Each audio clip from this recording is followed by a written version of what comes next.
بسم اللہ الرحمن الرحیم۔ السلام علیکم۔ دیکھتی آنکھوں اور سنتے کانوں آپ سب کو اسلامک اسٹوڈیو چینل میں خوش آمدید۔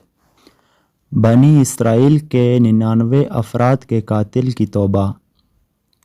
بخاری و مسلم میں بنی اسرائیل کے ایک قاتل کا واقعہ نقل کیا گیا ہے۔ حضور اکرم صلی اللہ علیہ وآلہ وسلم نے اللہ کے یہاں توبہ کی قبولیت سے متعلق صحابہ کرام رضوان اللہ علیہم اجمعین کے سامنے بنی اسرائیل کے ایک قاتل کا نہایت خوبصورت اور ایمان افروز واقعہ بیان فرمایا کہ بنی اسرائیل میں ایک شخص چوری، ڈکیتی اور قتل میں بہت مشہور تھا اور نہایت معمولی بات پر کسی کو قتل کر دیتا تھا۔ ہوتے ہوتے اس کے ہاتھ سے 99 افراد کا قتل ہو چکا۔ اس کے بعد اس کے دل میں احساس پیدا ہوا کہ مجھے بھی تو اللہ کے یہاں جانا ہے۔ چنانچہ یہ فکر بڑھتا رہا اور لوگوں سے معلومات کرتے ہوئے سرگرداں پھرنے لگا کہ کیا میری توبہ قبول ہو سکتی ہے یا نہیں۔ کسی عالم شخص سے ملاقات کی فکر ہوئی کہ معلوم کیا جائے کہ ایسے شخص کی توبہ قبول ہو سکتی ہے یا نہیں۔ لوگوں نے ایک عابد شخص کے پاس جانے کا مشورہ دیا۔ اس شخص نے اس کے پاس جا کر مسئلہ معلوم کیا کہ کیا میری توبہ قبول ہو سکتی ہے اور کیا میری مغفرت ہو سکتی ہے، جب کہ میں نے 99 انسانوں کی جان مار دی ہے۔ تو اس عابد کو مسئلہ معلوم نہیں تھا، تو اس نے اپنی عقل سے قیاس آرائی کی، جو آدمی 99 انسانوں کی جان مار سکتا ہے اس کی مغفرت کہاں سے ہوگی؟ چنانچہ اس نے کہہ دیا کہ تیری توبہ قبول نہیں ہوگی۔ تو اس شخص نے غصہ اور جلال میں آ کر اس کو بھی قتل کر کے 100 پورے کر دیے کہ جب میری توبہ قبول نہیں ہوتی ہے تو لاؤ تجھے بھی ختم کر کے 100 پورے کر دیتا ہوں۔ چنانچہ اس نے 100 پورے کر دیے۔ اس کے دل میں تردد باقی رہا کہ میری مغفرت کی کوئی شکل ضرور ہوگی، اس لیے اس نے لوگوں سے پھر معلومات کا سلسلہ جاری کر دیا کہ روئے زمین میں سب سے بڑا عالم کون ہے، اس سے جا کر کے معلوم کروں گا، وہی صحیح مسئلہ بتا سکتا ہے۔ آخر لوگوں نے اس کو بتلایا کہ فلاں جگہ ایک عالم رہتا ہے، اس سے جا کے معلوم کرو۔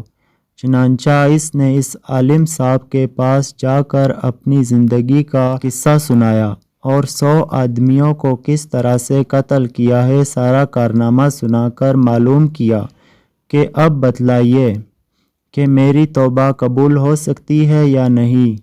کیا اللہ کے یہاں مجھ جیسے گناہگار کے لیے بھی مغفرت کا کوئی خانہ ہے؟ تو اس عالم صاحب کو چونکہ علم تھا تو اس نے بتلایا کہ تیرے گناہ معاف کرنے میں اللہ کے یہاں کیا رکاوٹ ہے۔ اللہ کی رحمت کا سمندر تجھ جیسے گناہگاروں کے گناہوں سے بہت بڑا اور بہت وسیع ہے۔ چنانچہ اس عالم صاحب نے مشورہ دیا کہ تم فلاں جگہ سفر کر کے جاؤ، وہاں کچھ اللہ کے بندے رہتے ہیں، ان کا مشغلہ صرف اللہ کی عبادت ہے، ان کے ساتھ مل کر اللہ کی عبادت کرو اور نادم ہو کر اپنے گناہوں کی معافی مانگو، انشاءاللہ تمہاری مغفرت ہو جائے گی۔ جب اس شخص نے آدھا راستہ طے کر لیا تو ملک الموت آ گئے اور اس کی موت ہو گئی۔ اب اس کی روح لے جانے کا مسئلہ کھڑا ہوا۔ آسمانوں سے رحمت کے فرشتے بھی آئے اور عذاب کے فرشتے بھی۔ رحمت کے فرشتے کہنے لگے کہ اس کی روح لے جانے کا حق ہم کو ہے، اس لیے کہ یہ سچے دل سے تائب ہو کر عبادت کے لیے جا رہا تھا۔ اور عذاب کے فرشتے کہنے لگے کہ اس کی روح لے جانے کا حق ہم کو ہے، اس لیے کہ اس نے کبھی کوئی نیک کام نہیں کیا، پوری زندگی معصیت میں گنوا دی۔ اور اسی دوران آسمانوں سے آدمی کی شکل میں ایک فرشتہ آیا بعض روایت سے معلوم ہوتا ہے کہ یہ آنے والا فرشتہ حضرت جبرائیل امین علیہ السلام تھے۔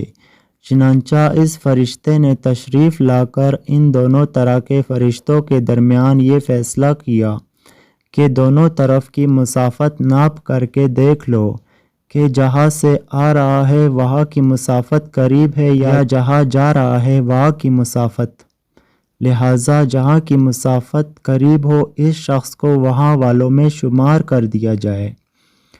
چنانچہ دونوں طرف کی زمین ناپ کر دیکھی گئی تو جہاں جا رہا تھا وہاں کی مسافت جہاں سے آ رہا تھا اس کے مقابل میں صرف ایک بالشت قریب ہے۔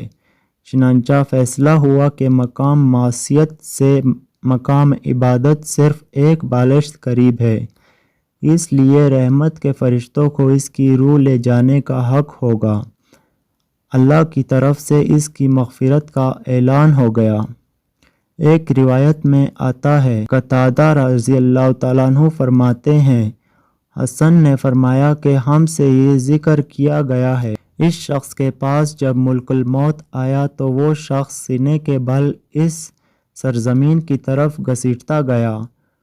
حدیث قدسی میں آتا ہے کہ میں اپنے بندے کے ساتھ اس کے گمان کے مطابق ہوتا ہوں اور وہ مجھے جہاں بھی یاد کرے میں اس کے ساتھ ہوں۔ بخدا اللہ تعالیٰ اپنے بندے کی توبہ سے اس سے زیادہ خوش ہوتا ہے جتنی خوشی تم میں سے کسی ایسے شخص کو ہوتی ہے جس کا جانور بیاباں میں گم ہو کر پھر اسے مل جائے، اور جو شخص ایک بالشت میری طرف آتا ہے میں ایک ہاتھ اس کے قریب ہو جاتا ہوں، اور جو شخص ایک ہاتھ میرے قریب آتا ہے میں اس کے ایک باہ پھیلائے ہوئے دونوں ہاتھوں کے درمیان کی مسافت قریب ہو جاتا ہوں، اور جب وہ میری طرف چل کر آتا ہے تو میں اس کی طرف دوڑ کر آتا ہوں۔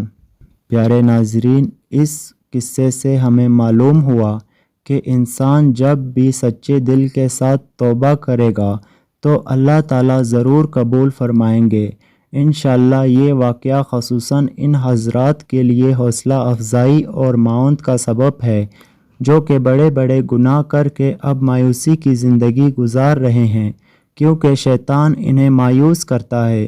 بہرحال گناہگاروں کو شیطان کی باتوں میں آ کر مایوس نہیں ہونا چاہیے، بلکہ اللہ کی رحمت سے اچھی امید رکھ کر سچی توبہ کے ذریعے اپنے آپ کو پاک و صاف کر لینا چاہیے۔ اللہ تعالی ہم سب کو عمل کرنے کی توفیق عطا فرمائے۔